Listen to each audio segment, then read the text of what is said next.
ME-163 Comet.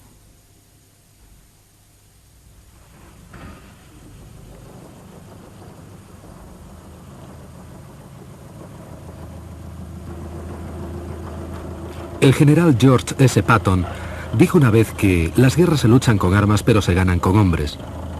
Probablemente esa idea no fue de mucho consuelo para los primeros aviadores aliados que se cruzaron en el camino del ME-163 Comet. Con una velocidad máxima de 1000 km/h, el Comet hizo honor a su nombre y fue el avión más rápido, radical y futurista de la Segunda Guerra Mundial. Hoy, 50 años después, los cañones han enmudecido y el mundo es muy distinto. Pero en Cosford, en el Museo Aeroespacial de la RAF, este testigo de la historia aún está vivo. Aunque el régimen que el Comet defendía se extinguió hace mucho tiempo, él fue el precursor de una tecnología que ahora ya es parte integral de la vida moderna. La combinación del motor cohete y el sorprendente diseño del ala en flecha y sin superficie horizontal de cola anunció cómo iba a ser el futuro. La élite de hombres escogidos para volarlo lo denominaron Kraftai o huevo a motor. El 163 es todavía hoy el único cazacohete que voló en combate.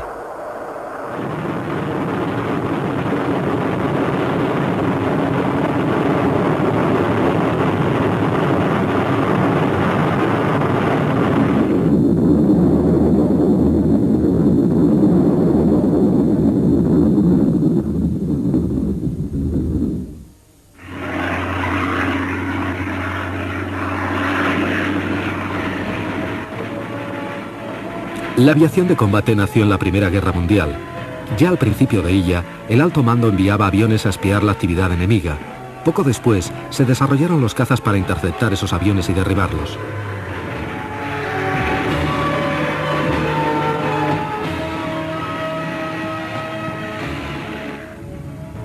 Después del armisticio, el Tratado de Versalles impuso restricciones muy severas a la Fuerza Aérea Alemana, restricciones que de alguna manera la empujaron un poco más hacia la tecnología del Comet. Algunos medios de propulsión no convencionales como el cohete no habían sido mencionados en el tratado. En aquel momento, los cohetes no se tomaban en serio. No eran más que una atracción de feria para conseguir la atención del público de los felices 20. En Europa y en América, los cohetes estaban incluidos en cualquier espectáculo imaginable. Si lo que se quería era atraer la atención del público, un cohete causaría siempre un gran efecto. En Alemania, el magnate de la industria automovilística Fritz von Opel patrocinó en abril de 1928 el primer coche cohete que tuvo éxito. El bólido estaba propulsado con cohetes Sander de pólvora negra. Bajo la supervisión del experto en cohetes Maximilian Valier y conducido por Kurt Bohlhardt, el coche alcanzó 114 km/h. Pronto fue seguido por el más aerodinámico Opel Rack II, provisto de 24 cohetes Sander de combustible sólido. En Berlín, en mayo de 1928, con el propio Opel al volante, el coche alcanzó una velocidad máxima de algo más de 200 km/h. Se necesitaron spoilers para mantenerlo pegado al suelo. No se podía controlar muy bien la velocidad y la fiabilidad era mínima. Pero la gigantesca nube de humo que dejaba atrás creaba precisamente el espectáculo que Opel deseaba para las cámaras. Los cohetes Sander de pólvora negra eran un desarrollo de los cohetes marinos de salvamento. Era raro que su combustión resultara controlada y segura. El equipo de Opel trató de eliminar los problemas direccionales construyendo un coche que corría sobre raíles. Los impredecibles cohetes eran muy primitivos y estaban agrupados en la parte trasera del vehículo. El coche tenía que soportar temperaturas extremas y resultaba frecuentemente chamuscado debido a una combustión desigual y sin control. Estos números eran un gran espectáculo y eran seguidos con gran animación por el público. La comunidad científica no compartía, sin embargo, este entusiasmo. Parecía que lo único importante era la publicidad por sí misma. Cuanto más grande la explosión o más sobrecogedor el choque, tanto mejor.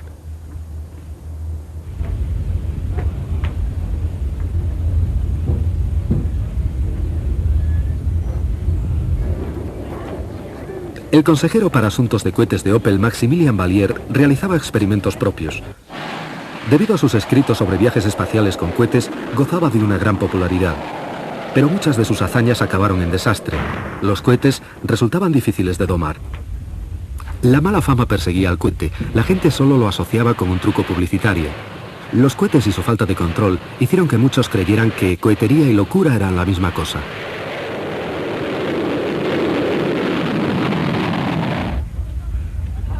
El correo aéreo de Reinhard Tilling era uno entre muchos de los sistemas de cohetes postales imaginados. Su cilindro lleno de correspondencia era elevado a grandes alturas por medio de cohetes de combustible sólido. Cuando alcanzaba su cenit, las alas se desplegaban y regresaba a tierra planeando en espirales.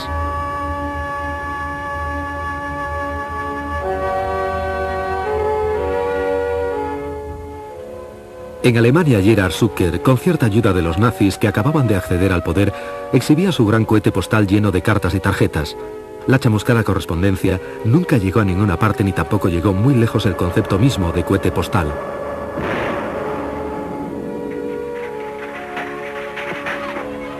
En la Alemania nazi, una nueva generación de guerreros se estaba gestando. Los pequeños eran animados a iniciarse en la aviación mediante los concursos de aeromodelismo patrocinados por el gobierno. Aquellos pequeños se hicieron jóvenes y sus planeadores también crecieron casi sin sentirlo.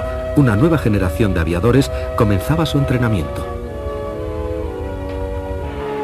Finalmente, en 1935, Hitler presentaba al mundo su Luftwaffe, denunciando audazmente el Tratado de Versalles. Nuevos pilotos y nuevas tecnologías se disponían a reescribir las reglas del combate aéreo.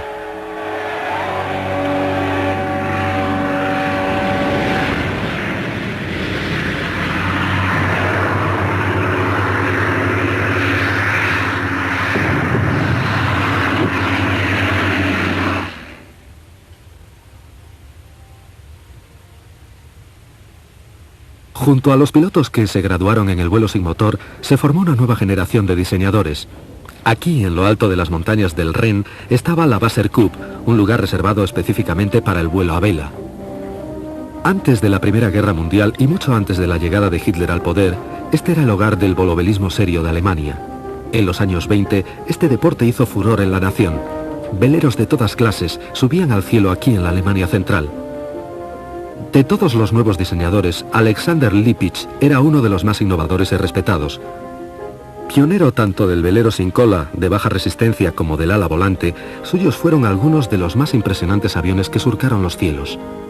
Pronto se interesaron por ellos gente que no era solamente seguidores de este deporte.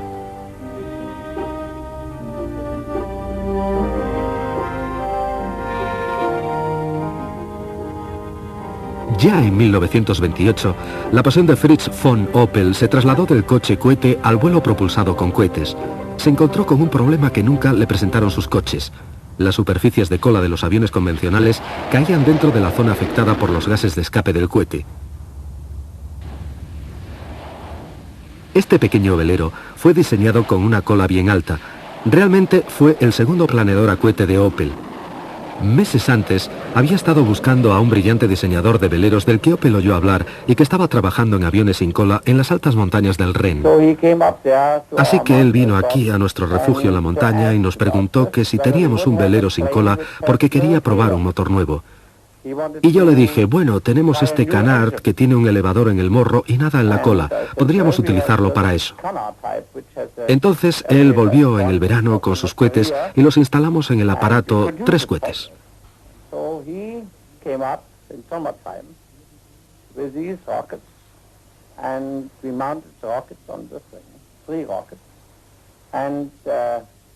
Y Mr. Stama, Fritz Stama, que era por aquel entonces el instructor de nuestra escuela de vuelo a vela, realizó los primeros vuelos con este avión cohete, pero sabíamos entonces que la fiabilidad de los cohetes no era muy buena en aquel momento. No sé si ahora serán mucho mejores. En el 11 de junio de 1928, el ente de Lippisch se convirtió en el primer avión con motor cohete. Opel recurrió a una configuración mucho más convencional en su siguiente vuelo, pero ya estaba establecido para la historia una conexión entre el Lippisch, los aviones sin cola y los cohetes. Mientras tanto, hacia 1930, Max Valier comenzó a trabajar con coches con motor cohete de combustible líquido. El combustible líquido hizo que los cohetes fueran más viables, más controlables y de mayor duración, pero todavía eran peligrosos.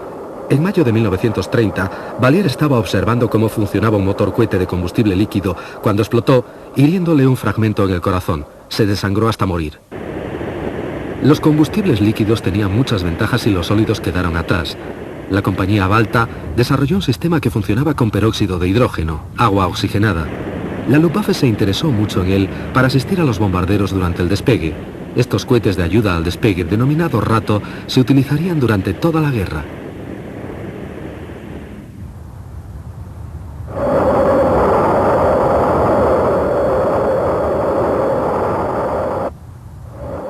El esfuerzo dio sus frutos cuando un Heinkel 112 experimental asistido con motor cohete y que inicialmente estaba previsto para ser utilizado con un combustible basado en oxígeno líquido, adoptó el motor Balta en su lugar.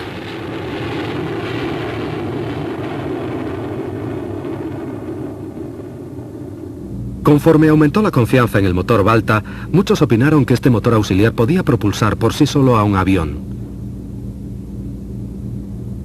Churchill llamó a la Segunda Guerra Mundial la Guerra de los Brujos, pues por primera vez se hacía énfasis en la ciencia. Hoy en día, la pieza fundamental en la guerra es un tipo con grandes gafas y una larga regla de cálculo o una calculadora. Él sabe cómo se debe lanzar un misil o lo que hay que hacer. Conforme se congregaban las nubes de la guerra, la Luftwaffe se imponía una nueva meta, la construcción de un caza provisto de motor cohete.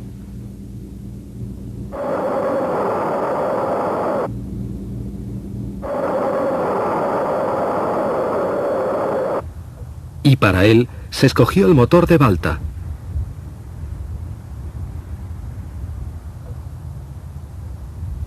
Este motor había sido mejorado y usaba un combustible compuesto de dos ingredientes. Ahora que el motor cohete estaba en una avanzada fase de desarrollo, los planificadores de la Luftwaffe tenían que encontrar un fuselaje para su nueva arma. Para ello recurrieron a Lippisch. Este es uno de los prototipos construidos por el Dr. Alexander Lippisch, un aparato ligero, un avión de caza sin cola. Su diseño radical no inspiraba mucho entusiasmo. Muchos creían que deberíamos construir armamento convencional, aviones de hélice. Incluso el mismo Willy Messerschmitt no estaba por entonces muy entusiasmado con la idea.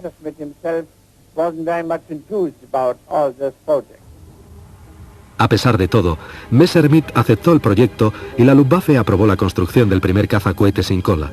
El modelo se denominó ME-163A.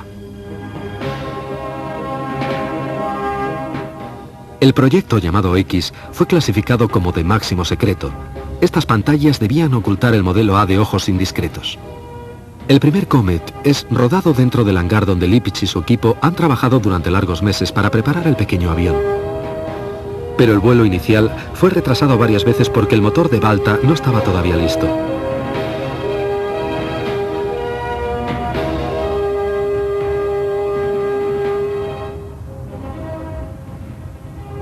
Finalmente, en 1940, el famoso piloto de veleros Heinrich Dittmar, que tenía muchas horas de vuelo en los aviones sin cola de Lippisch, estaba preparado para volar el primer Comet.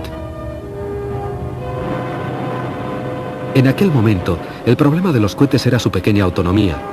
Por una parte, tenían un empuje tremendo y una increíble velocidad ascensional. Pero por otra, quemaban el combustible en unos pocos minutos, teniendo que recurrir exclusivamente a su capacidad de planeo para volver a tierra con seguridad.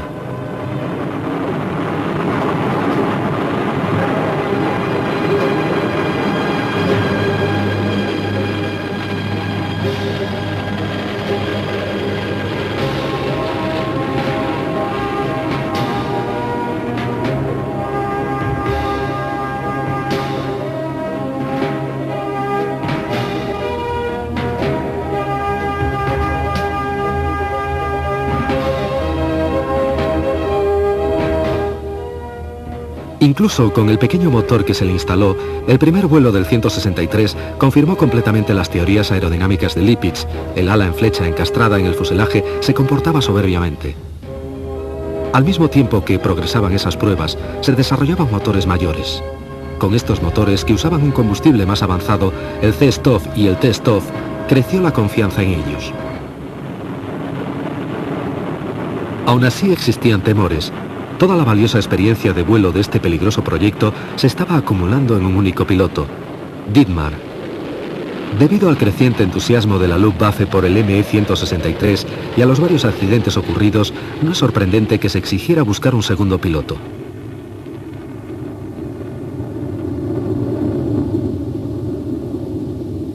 Rudi Opitz, otro campeón del vuelo a vela y muy respetado por Lipitz, fue el segundo piloto que voló esta revolucionaria máquina.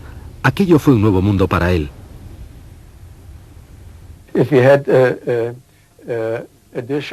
Si usted toma un plato de judías o algo así, tendría problemas. Porque debido a la gran velocidad de su vida, usted se inflaría como un balón. Enviábamos a todos nuestros pilotos a las montañas más altas de Alemania, a un hotel allá arriba, y les hacíamos quedarse allí durante, creo, 3 semanas para que se acostumbraran a la altura. Su enorme velocidad ascensional era única, pero en muchos otros aspectos se comportaba como los aviones del momento. Era un auténtico placer volarlo. La impronta del diseño de Lipitz, y quizá un legado de sus días del vuelo a vela, era que el Comet debía ser tan ligero como fuera posible. Para conseguirlo, el avión nunca estuvo provisto de tren de aterrizaje propio, sino que utilizaba un carrito que era lanzado justo después del despegue, y el aterrizaje se efectuaba por medio de un patín retráctil.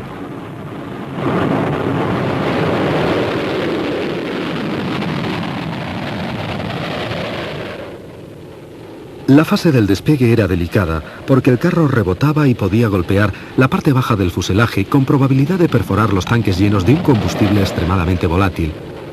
Es evidente por qué el 163 consumía tanto combustible en tan poco tiempo.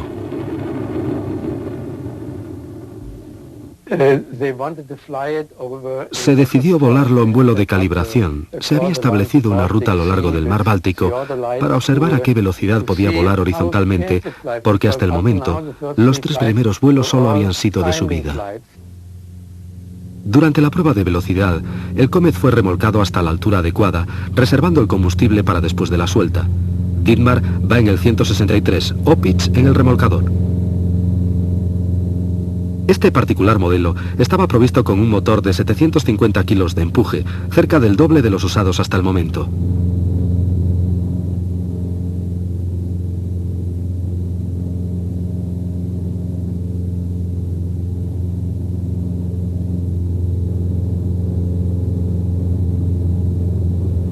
Inesperadamente, el avión sobrepasó la barrera de los 1000 kilómetros por hora, pero al hacerlo sobrepasó también sus límites de diseño.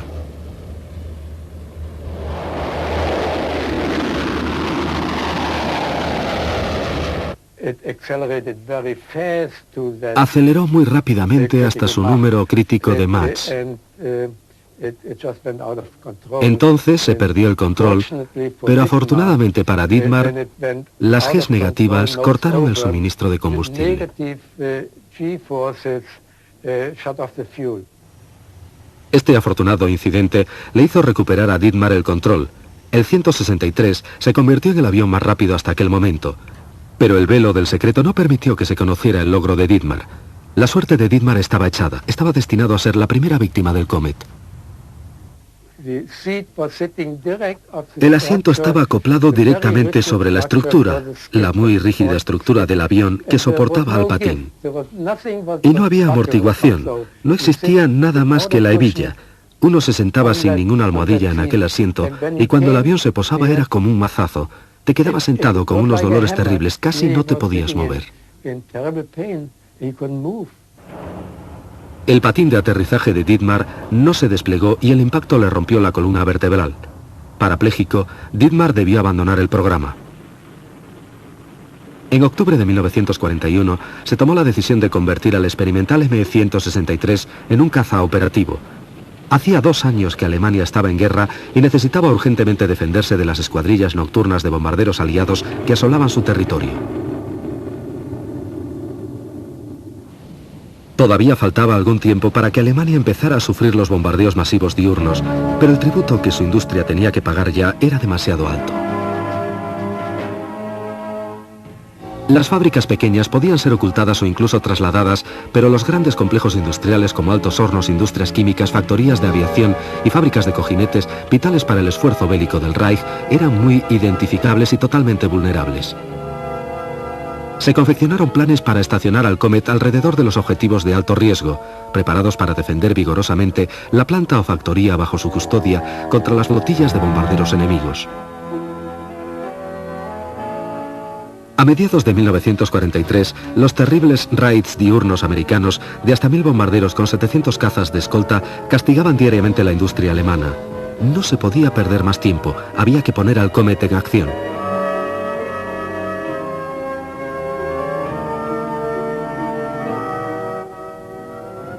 La versión del caza del 163, el modelo B, fue diseñado con la mayor sencillez para facilitar su producción en serie y podía almacenar más combustible que el prototipo A.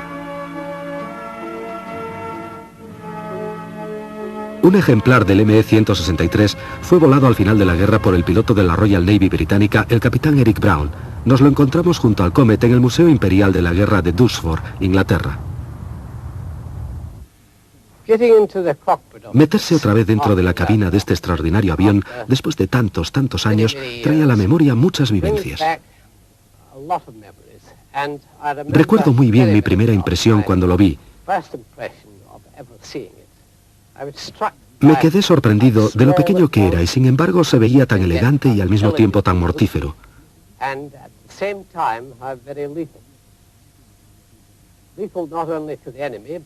Mortífero no solo para los enemigos, sino también para aquellos que lo volaron. Dentro de la cabina, a cada lado del piloto, junto a las piernas, estaban los 2 tanques que contenían el combustible T-Stoff. Realmente, uno estaba encajonado con esos 2 peligrosos tanques a ambos lados. Verdaderamente, una vez que se encendía el motor, uno estaba dentro de un ataúd de metal.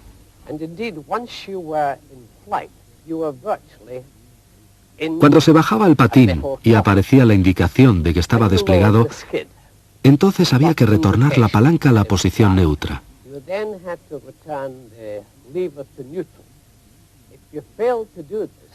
Si no se hacía esto, el patín quedaba bajo compresión y por consiguiente formaría un bloque rígido sin ningún tipo de amortiguación. Esto es lo que causó que muchos pilotos se rompieran la espalda con este avión.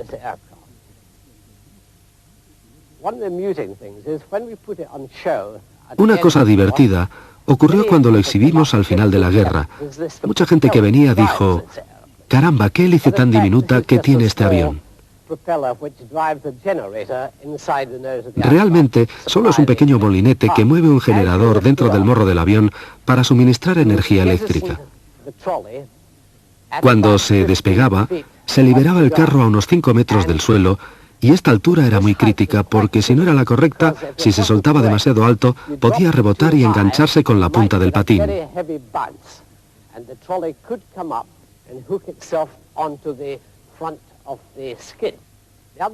El otro riesgo era que se podía perforar los tanques de combustible que estaban situados en esta zona, a ambos lados del piloto y también en el ala.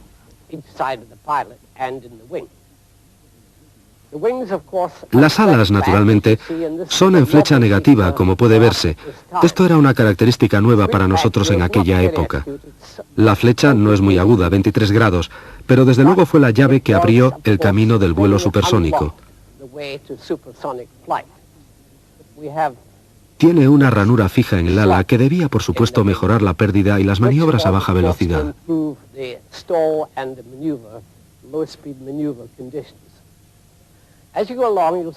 Continuando, se ve que tiene un patín fijo bajo la punta de cada plano. Cuando el avión aterrizaba, se iba decelerando hasta que a 65 km/h iba demasiado lento para que el piloto fuera capaz de mantener los planos horizontales solo con los alerones. Así, una u otra ala caía al suelo y ofrecía resistencia.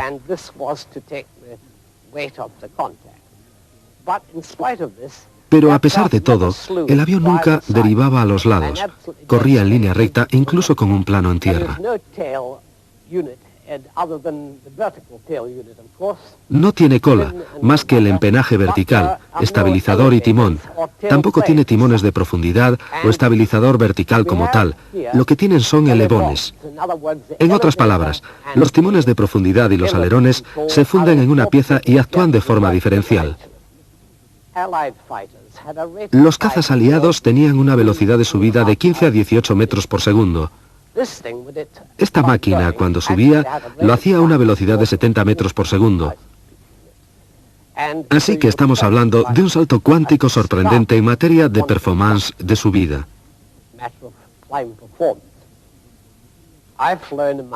He volado 5 aviones sin cola en mi vida y puedo decir que los otros 4 eran todos una trampa mortal. Este era el único que tenía buenas características de vuelo y creo que por esta razón el diseño levantó tanto entusiasmo.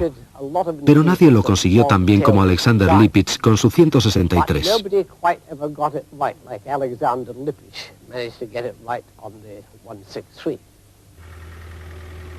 Ni los americanos ni los británicos consiguieron nunca un avión sin cola igual al Comet.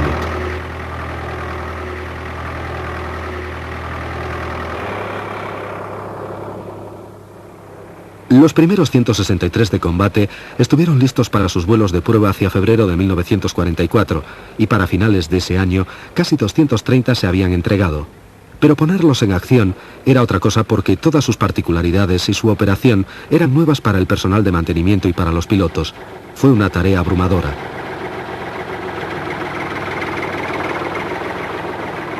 Los pilotos debían vestir unos trajes de vuelo especiales para protegerlos del combustible. El Comet era cualquier cosa menos un avión convencional y los hombres que lo volaban debían conocer íntimamente sus peculiaridades. Incluso saltar del avión no era una tarea fácil.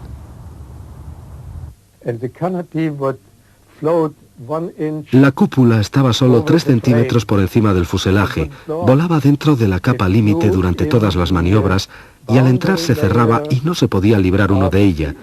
Cuando el avión se paraba, al abrir la cabina, se caía al techo.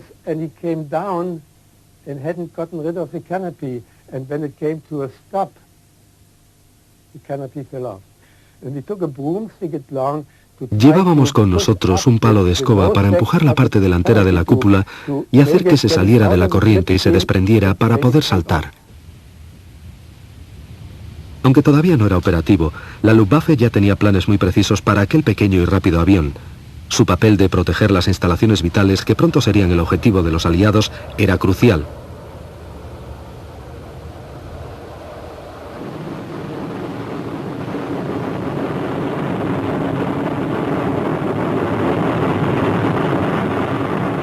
Pero estaba terriblemente limitado por su radio de acción de solo 40 kilómetros y su tiempo de vuelo de solo 10 minutos.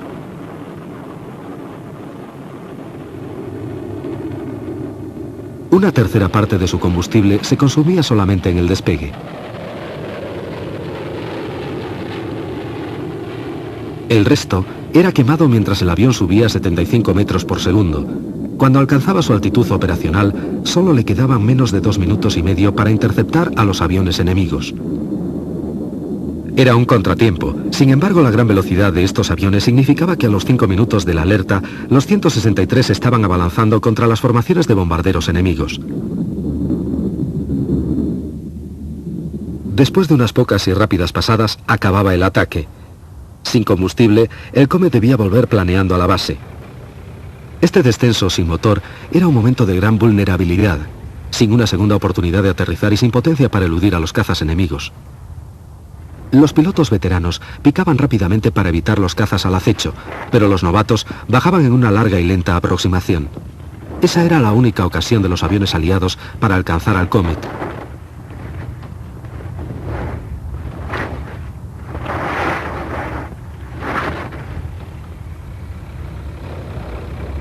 Las unidades de recuperación en tierra denominadas Shō y Selpa estaban siempre a mano para retirar rápidamente al Comet.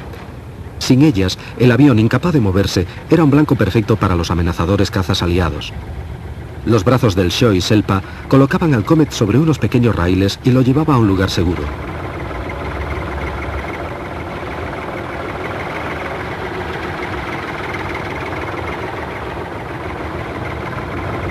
Mientras los implacables bombardeos americanos continuaban su misión de destrucción, una recuperación rápida significaba que el Comet podía efectuar varias misiones en el día, algunas veces en el lapso de 1 hora más o menos. De vuelta a la base, el personal de tierra izaba con gatos el avión y se le ajustaba el carro lanzable debajo del patín. Estos robustos carros eran específicos de cada uno de los aviones y debían ser inspeccionados cuidadosamente antes de utilizarlos de nuevo. Pero el siguiente paso era el más peligroso. Un solo fallo al llenar de combustible al 163 podía costar vidas, por lo tanto se seguían los más estrictos procedimientos. De los cerca de 300 ME-163 construidos, se perdieron más por explosiones de combustible que a manos del enemigo. Primeramente se lavaban los tanques y conducciones por si quedaban restos de combustible. De hecho, siempre quedaba un poco sin utilizar.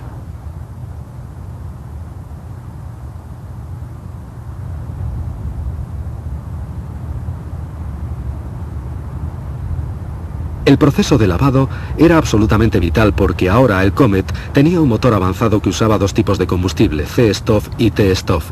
Extremadamente volátiles, estos productos químicos exigían gran precaución. Cuando los tanques estaban llenos de agua hasta el tope, se le aplicaba aire comprimido al sistema de combustible para asegurar que no quedaba un resquicio sin lavar. Solo entonces se descargaba el agua.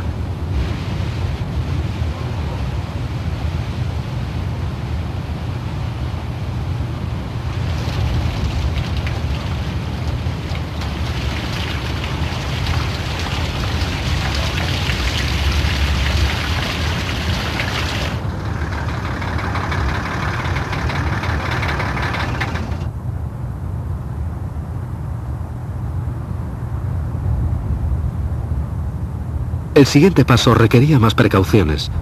El cargar combustible se hacía por etapas. Los dos líquidos T-Stoff y C-Stoff eran difíciles de distinguir, por eso cada uno estaba marcado claramente.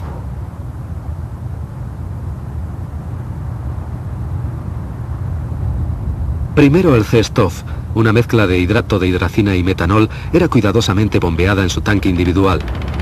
Durante todo el proceso, se mantenía agua corriendo en abundancia para neutralizar las salpicaduras.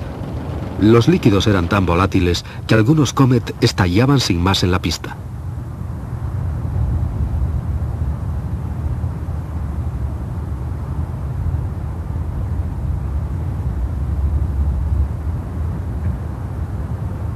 Tan pronto como se terminaba esta operación, el personal de tierra lavaba cualquier cosa que hubiera estado en contacto con el tóxico combustible.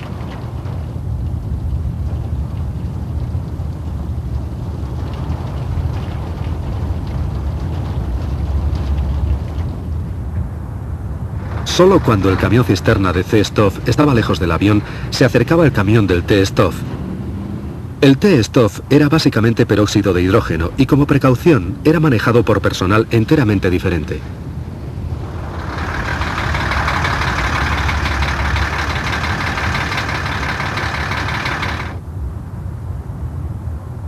La razón de estos procedimientos tan estrictos era muy sencilla. Si incluso las más pequeñas cantidades se ponían en contacto, los resultados podían ser desastrosos.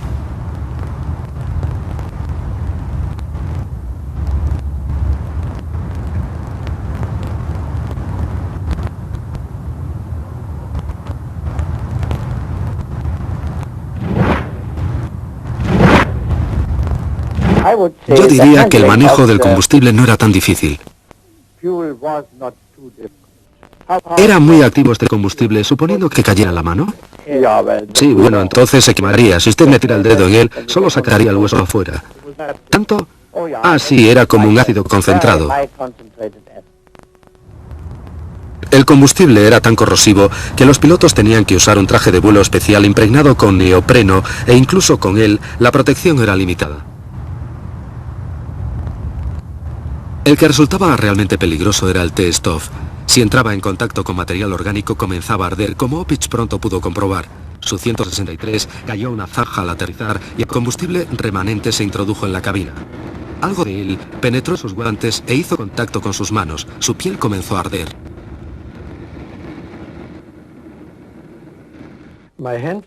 Estaba envuelto en llamas, mi mano estaba ardiendo. Se metió a través del tejido por los guantes y cuando tocó la piel se puso a arder. El nylon estaba al rojo, quemaba y no me lo podía quitar.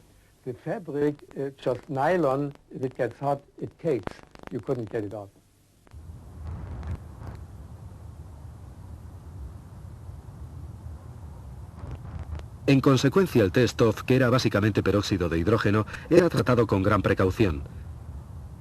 La boquilla de la manguera estaba envuelta en una funda para evitar que goteara y siempre había mucha agua corriente a mano para neutralizar cualquier salpicadura. Pero aún así, los accidentes ocurrían.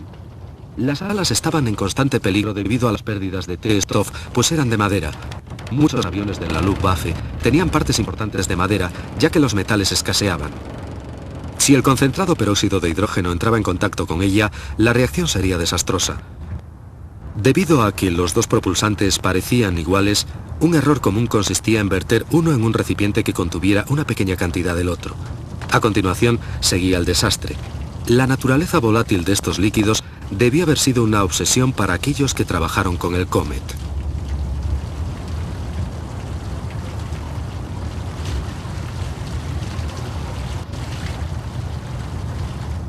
Después de repostar, el 163 podía ser anclado para probar el motor estáticamente. Cuando el peróxido de hidrógeno y el hidrato de hidracina reaccionaban en la cámara de combustión, se producía un empuje entre 300 y 1500 kilos.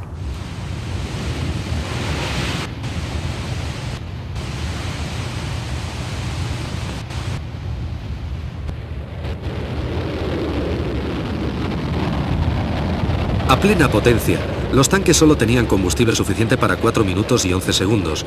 Durante las pruebas estáticas sin flujo de aire que refrigerase, había que verter agua sobre la tobera de salida.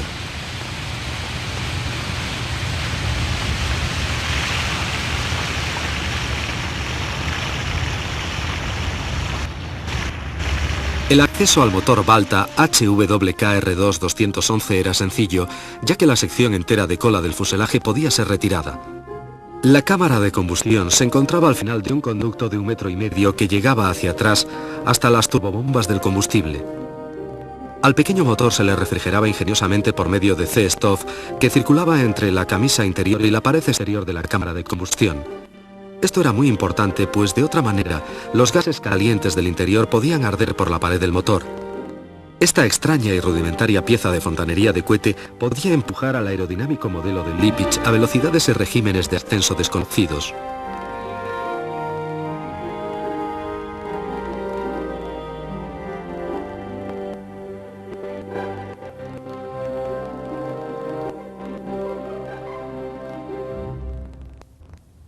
Uno de los grandes inconvenientes con que se encontró el programa del 163 fue un grave accidente en el que se vio envuelta la famosa aviadora alemana Hannah Reich, cuyas hazañas aeronáuticas la habían convertido en una heroína nacional.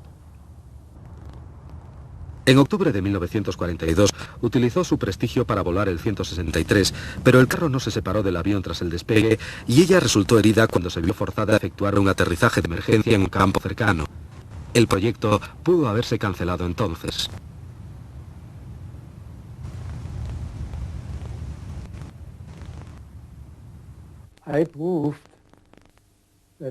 Demostré que nada estaba mal. Coloqué el carro al avión, lo fijé de manera que ahora tampoco pudiera soltarse, volé con él y aterricé sin problemas. Fue necesario para conseguir que el programa continuara en marcha, porque ella era una persona tan querida que si algo le pasaba, por pequeño que fuera, podía acabar con el programa.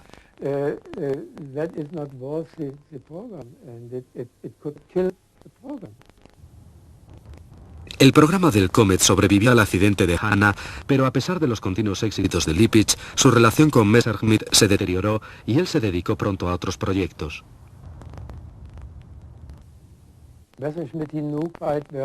Messerschmitt le conocía bien desde hacía mucho, desde los viejos tiempos de los veleros, porque también Messerschmitt comenzó con veleros. En la vieja Wasserkuppe, cuando Lippisch acababa de llegar y Messerschmitt estaba allí, por supuesto que tuvieron algún trato.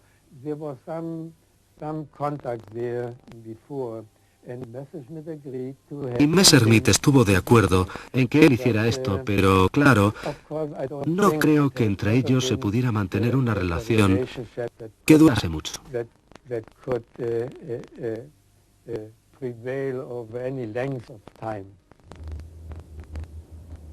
Lippisch se marchó a Austria, pero nunca dejó de estar fascinado por el vuelo. Su fértil mente continuó explorando muchos campos de la aviación, pero su verdadera pasión continuó siendo el vuelo a vela y los veleros.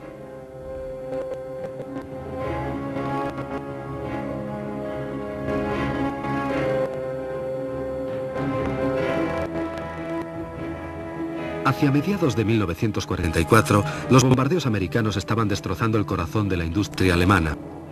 Se alzaron múltiples voces pidiendo que no se malgastara más tiempo con el Comet y se le enviara de inmediato a combatir.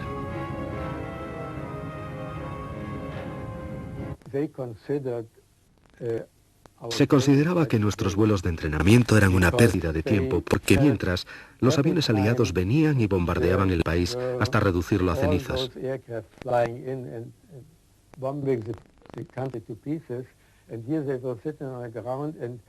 Y los Comet estaban allí en tierra o gastando el precioso combustible en vuelos de entrenamiento. Solo porque estábamos en guerra, se creía que debían estar listos después de un par de vuelos.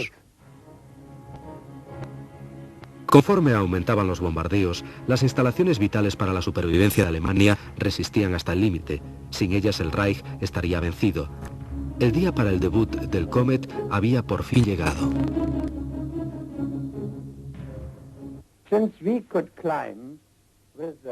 Ya que podíamos trepar con la versión militar del avión en 2 minutos hasta aproximadamente 10.000 metros y permanecer allí dando probablemente 2 o 3 pasadas, un número grande de Comets podría hacer que les fuese muy difícil atacar a las unidades de bombardeo durante el día.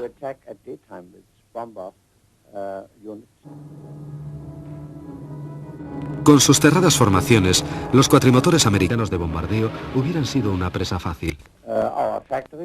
Nuestras fábricas, nuestros suministros y todas las líneas del ferrocarril hubieran permanecido intactas. Eso significa más posibilidades de sobrevivir.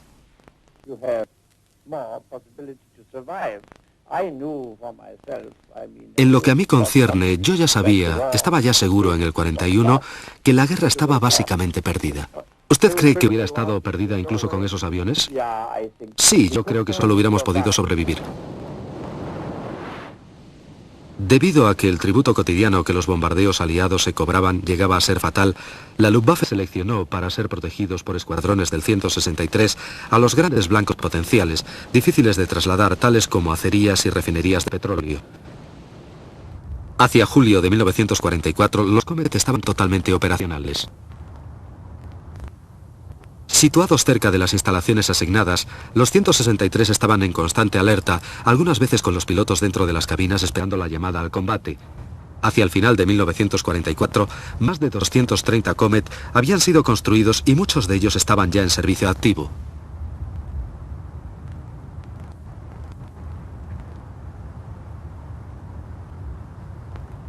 El problema al que los cazas convencionales de la Luftwaffe tenían que enfrentarse cuando combatían a las formaciones americanas de bombarderos era adivinar con precisión dónde iban a actuar. E incluso, cuando lo predecían correctamente, les llevaba media hora llegar hasta allí y para entonces el daño frecuentemente estaba ya hecho. El Comet no tenía ese problema. Como una araña en su red, esperaba el zumbido de los B-17.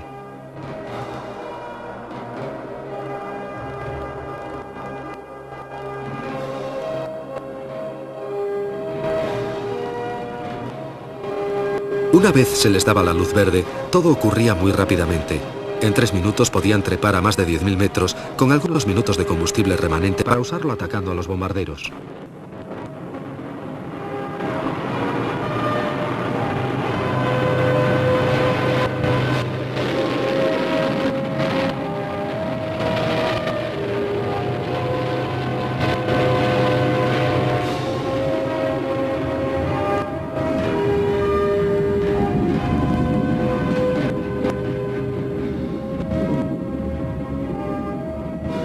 La gran velocidad del Comet y su pequeño tamaño hacía de él un blanco imposible para los ametralladores americanos. Pero también su propia velocidad actuaba en su contra. Los pilotos del 163 tenían dificultades para apuntar sus cañones con precisión contra los aviones que perseguían. El cañón de 30 milímetros disparaba tan lentamente que si estaba fuera de fase, un B-17 podía pasar entre 2 proyectiles consecutivos, igual que cuando se dispara una ametralladora a través de una hélice. Una vez que el ataque relámpago terminaba, los pilotos del Comet se enfrentaban a la parte más peligrosa de la misión, el descenso planeado de vuelta a la base. Sin empuje, tenían pocas oportunidades de aterrizar con seguridad. En el momento de descender, estaban sin defensa contra los cazas aliados al acecho.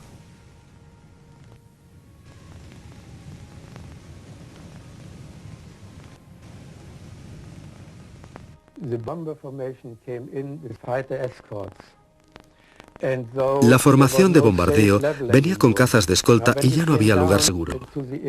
Cuando uno bajaba hacia la pista a toda velocidad, hasta digamos 1500 metros, se llegaba al campo y se reducía la velocidad para intentar aterrizar.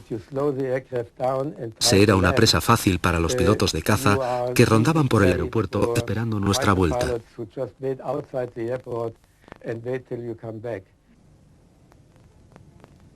Pero su influencia en el desarrollo de la guerra, como todas las armas secretas alemanas, fue pequeña y tardía. Para entonces, el Tercer Reich estaba demasiado envuelto en la derrota sin que nada pudiera salvarlo.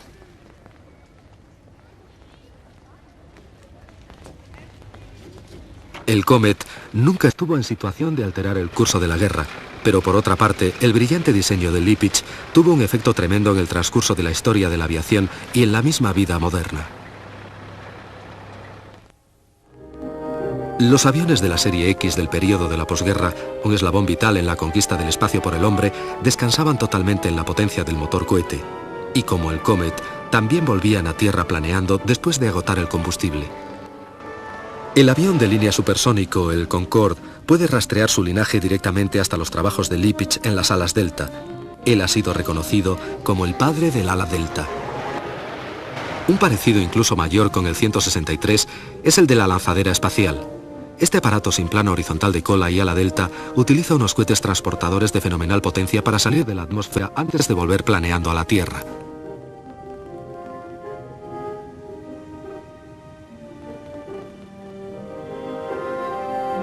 Después de la guerra, Lippisch se marchó a América, donde su genio fue reconocido. En 1965 fundó la Lippisch Research Corporation. El hombre y su trabajo eran inseparables. Incluso en sus momentos de descanso en familia, su pasión por el vuelo ardía muy dentro de él y solo se apagó con su muerte en 1976.